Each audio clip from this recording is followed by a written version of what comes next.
Bismillahirrahmanirrahim. Assalamualaikum warahmatullahi wabarakatuh. Bertemu lagi dengan saya Novia Kamala Dewi. Di sini saya akan membahas tentang sistem informasi manajemen sumber daya manusia. Yuk, untuk membahas yang lebih lanjut, ikutin saya. Let's go. Sistem informasi sumber daya manusia di aspek personalia atau aspek sumber daya insani nama lainnya. Adapun yang akan kita bahas di sini fungsi SDM dan juga model sistem informasi SDM. Kemudian juga model sistem informasi manajemen dan apa saja subsistem input, kemudian basis data dan juga outputnya. Baik, yang pertama ini berkaitan dengan fungsi sumber daya manusia dengan manajemen.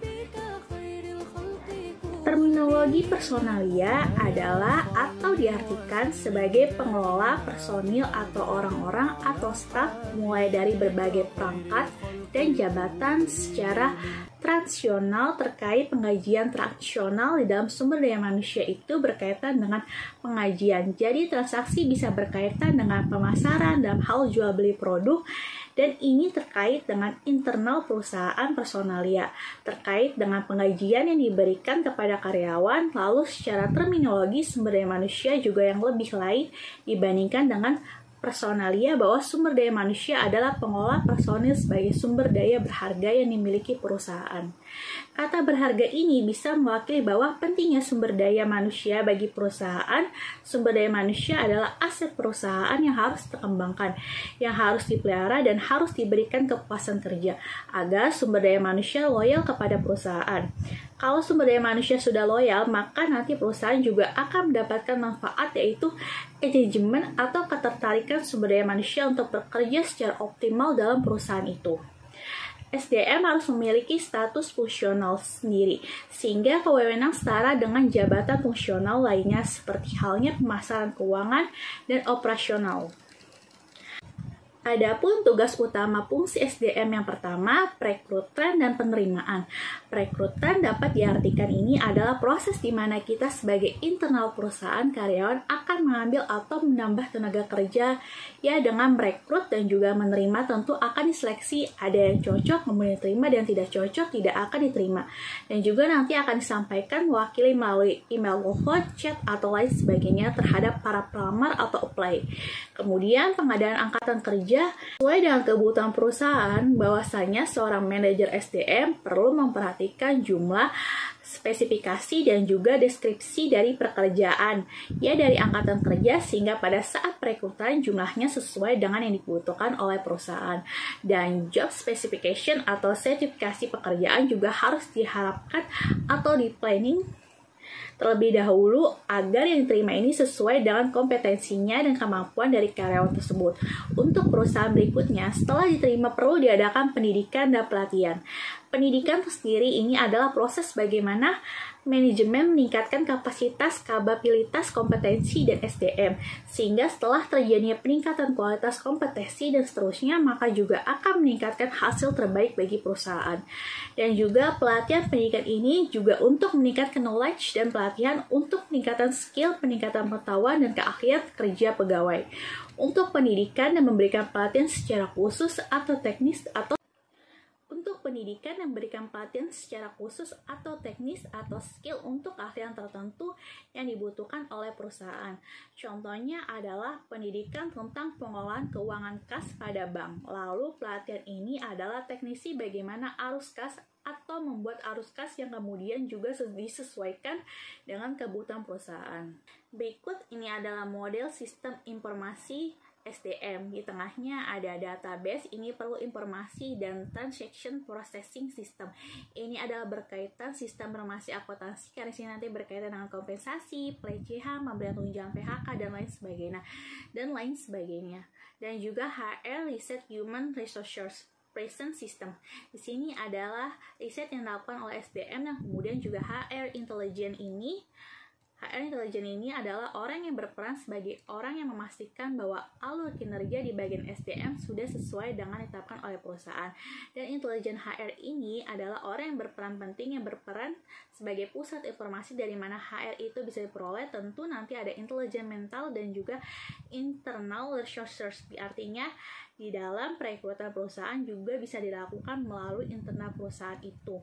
Namanya adalah promosi jabatan. Jadi misalkan supervisor lalu membutuhkan di cabang itu adalah manajer cabang, maka bisa jadi caranya jadi environmental, kita mengadakan rekrutmen dan orang lain yang baru menjadi perusahaan sebagai anggota perusahaan atau karyawan atau internal resources dari supervisor naik menjadi manajer cabang yang dengan upgrade dari melalui pelatihan dan pendidikan. Lalu database diolah dan dengan hingga akhirnya menjadi output subsystem dan workforce planning subsystem, recruiting subsystem, subsystem working forces management, subsystem compensation, subsystem benefit, subsystem environmental reporting system, dan akhirnya digunakan oleh bagian personalia HR.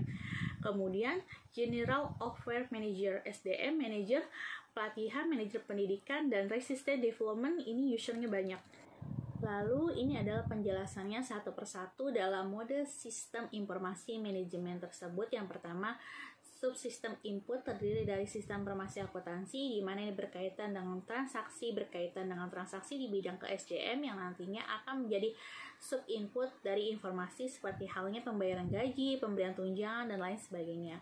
Lalu di dalam sistem informasi akuntansi ada subsistem penelitian sumber daya manusia. Ini adalah orang yang berperan untuk merancang sampai kepada mengevaluasi, memonitor, memimpin bahwa proses SDM itu sudah sesuai dengan yang dibutuhkan. Berikutnya adalah subsistem inteligensi sumber daya manusia. Ini bertugas sebagai pencari informasi di mana sumber daya manusia berkompeten itu ada.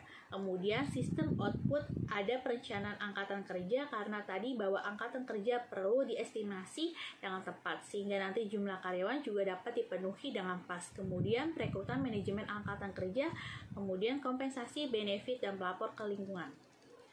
Subsistem input yang pertama adalah penelitian SDM, di mana penelitian ini sebagai penelitian suksesi, artinya identifikasi personil atau proses mengidentifikasi personil dalam perusahaan untuk jabatan atau kenaikan baru disebutkan dalam promosi yang tersedia, dan itu perlu dilakukan di fit and proper test ya, tes kecakapan dan kapasitas. Kalau sudah cakap dan pantas maka bisa dilakukan promosi dengan mengeluarkan surat keputusan dari pemimpin perusahaan. Lalu analisis pekerjaan dan evaluasi jabatan, bahwasanya pekerjaan perlu evaluasi agar pembaruan karena pasar berubah, bisnis berubah, produk bisa berubah. Kemudian analisis dari SDM baik dengan sales, operasional, keuangan itu juga berubah. Dan juga evaluasi jabatan. Karena orang kemudian memiliki dari pengalaman waktu, semakin berumur dari di pekerjaan itu, maka ada evaluasi jabatan. Di sini juga diperlukan fit and proper test. Kemudian job analysis dan evaluasi nanti dilakukan dengan analisis tersebut, dan hal lainnya juga mempelajari setiap jabatan dalam suatu area, dianalisis bagaimana jabatan tersebut, pekerjaan targetnya, hak dan kewajibannya, kemudian juga menentukan lingkup serta diidentifikasi pengetahuan dan keahlian yang dibutuhkan. Sehingga nanti kompetensinya sudah memang sesuai dengan yang dirancang oleh pemimpin perusahaan. Lalu penelitian keluhan ini juga penting nilai fans and students, karena apabila tidak ada penelitian keluhan, kita akan manajemen puncak tidak dapat bagaimana perusahaan dan kemudian juga apa saran dan kritik yang bisa membangun perusahaan dari karyawan gitu ya. Di sini membangun perusahaan dari karyawan. Proses mengidentifikasi keluhan serta ketidakpuasan pegawai terkait lingkup kerja, karena memang tidak puas maka ditingkatkan kepuasannya. Ditingkatkan kepuasannya melalui apa? Tentu itu harus melakukan riset, apakah dengan pelatihan, pemberian reward, dan lain sebagainya. Berikutnya, subsistem intelijen SDM. Ini ada intelijen pemerintahan yang dimana pemerintah ini menyediakan data dan informasi yang membantu perusahaan mengikuti aturan-aturan ketenagakerjaan. Seperti halnya BPJS Ketenagakerjaan, kesehatan, kemudian untuk tunjangan dinas kerja dan resmi, itu ada di dalam intelijen pemerintahan sumbernya. Dari pemerintah yang kemudian berikutnya dari pemasok menyediakan data dan informasi yang memungkinkan perusahaan itu melakukan fungsi perekrutan. Dari pemasok karena seperti halnya Jobstreet yang seperti itu menyediakan tenaga kerja yang siap dengan beberapa spesifikasi tertentu dan pengalaman tertentu, tinggal disesuaikan dengan kebutuhan perusahaan dan penerimaan. Dan juga sebagai benefit yang terima pegawai, pemasok perusahaan asuransi agar tenaga kerja or costing itu adalah contoh dari pemasok. Dan kita Dan kita harus mengintergeniskan atau mencari informasi di pemasok ketiga integrasi sertifikat. Dan kita harus mengintergenisasikan atau mencari informasi di pemasok ketiga integrasi sertifikat pekerja, menyediakan data dan informasi yang digunakan untuk mengatur kontrak kerja. Jangan sampai nanti karyawan tetap bekerja namun kontraknya sudah habis, atau perlu tambahkan kontrak kerja namun tidak sesuai dengan spesifikasi dan ketentuan atau syarat yang ditetapkan oleh perusahaan, maka diperlukannya organisasi serikat pekerja. Untuk integrasi SDM berikutnya adalah masyarakat global, di mana informasi ini didapatkan dari masyarakat umum, menyediakan sumber daya informasi lokal terkait kesejahteraan pegawai perusahaan dan lingkungan dikomunikasikan dengan baik. Misalnya informasi perumahan ini adalah untuk kesejahteraan pegawai, maka kita berikan rumah, kemudian pendidikan kita berikan sekolah S1, S2 dan seterusnya. Dan kemudian juga rekreasi seperti halnya family gathering dan lain sebagainya. Lalu integrasi masyarakat keuangan ini menyediakan data dan informasi ekonomi terkait perencanaan personil, dan di sini adalah kita perlu juga memperhatikan informasi terkait dengan keuangan di masyarakat itu, sehingga proses pemberian gaji tunjangan dan lain sebagainya sesuai yang memang sedang berlaku. Integrasi pesaing menyediakan data dan informasi sumber daya pegawai baru, terutama untuk pegawai dan keahlian khusus. Kita artinya meng-hedge karyawan dari pesaing kita, misalkan per bank A dan per bank B, bank A dan bank B. Bank A membutuhkan kepala cabang dan B juga ada kepala cabang, lalu di-hijack bank B tersebut oleh bank A, dan itu adalah integrasi pesaing kita. Tinggal konfirmasi bagaimana gaji yang diberikan, hak dan kewajiban serta sarana dan prasarana yang diberikan. Kalau cocok bisa kita hijack sebagai karyawan dari fungsi intelijen. Adapun basis data lingkungan eksternal pertama adalah perusahaan pencari eksekutif, lalu data dari universitas, agen tenaga kerja, akses umum, dan juga pekerjaan perusahaan ini adalah basis data yang dimana bisa kita gunakan dalam pencarian tenaga kerja baru. Basis data SDM perusahaan pertama adalah data pegawai atau employee personnel file. Itu perlu dilengkapi mulai dari nama keluarga, golongan darah, seterusnya. Pegawai ini adalah data yang menjelaskan organisasi di lingkungan perusahaan seperti halnya serikat buruh atau kelompok arisan karyawati pabrik. Apa seperti itu, dan non pegawai karena itu tidak dibentuk oleh perusahaan. Lalu lokasi database itu kita perlu melakukan pengadaan komputer sebagai sarana sentral dari data Mart SDM. Untuk output dalam perencanaan angkatan kerja di sini melibatkan seluruh kegiatan yang memungkinkan manajemen untuk mengidentifikasi kebutuhan pegawai di masa yang akan datang, sehingga tadi kebutuhan pegawai itu dapat dipenuhi dengan pas, tidak lebih dan tidak kurang. Aplikasi perlu dibuat pembuatan bagian organisasi. Ya, bagian organisasi atau struktur organisasi kemudian peramalan gajinya berapa, analisis evaluasi kerja, sehingga nanti menghasilkan job description dan job specification dan perencanaan pemodalan angkatan kerja. Nanti itu kita berikan kepada karyawan yang meramal, diinformasikan, dan kalau memang cocok spesifikasinya juga cocok, kompetensinya juga cocok, maka bisa menjadi karyawan perusahaan. Berikutnya adalah perekrutan dan manajemen angkatan kerja. Dalam perekrutan kita perlu menelusuri pelamar dari mana, siapa demografinya, seperti apa juga geografinya, lalu di sini juga dengan pencarian internal. Nah, ini dari eksternal kita butuh karyawan, kita pembukaan di koran dan lain sebagainya, atau di Instagram. Lakukanlah promosi dari karyawan yang ada untuk manajemen angkatan kerja. Kita perlu komponen penilaian kerja, sehingga nanti pada saat dipromosikan kita tahu bagaimana performa baik atau biasa saja atau bahkan buruk pelatihan pengendalian posisi, relokasi, keahlian, kompetensinya. Suksesi dan kedisiplinan itu adalah ketujuh komponen yang diperlukan di dalam manajemen angkatan kerja.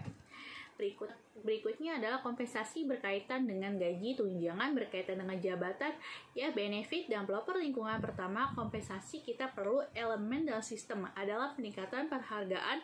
Nah, peningkatan penghargaan ini diberikan tentu bagi yang berpengalaman atau berprestasi. Gaji apa kompensasi eksekutif intensif bonus apabila memang dia ada pekerjaan yang sifatnya ditarget. Kalau memenuhi target, dia bisa diberikan intensif bonus, dan juga kehadiran ini menjadi elemen dalam penilaian sistem outputnya. Dari SDM berikutnya adalah tunjangan. Di tunjangan ini adalah atau benefit, given contribution, and David benefit. Kemudian benefit statement and flight, pembelian saham, pemrosesan klaim. Ini contohnya misalkan Bank BRI memberikan saham sekian lot, misalkan untuk karyawan sudah bekerja selama 10 tahun. Baik, terima kasih atas penjelasan dari saya.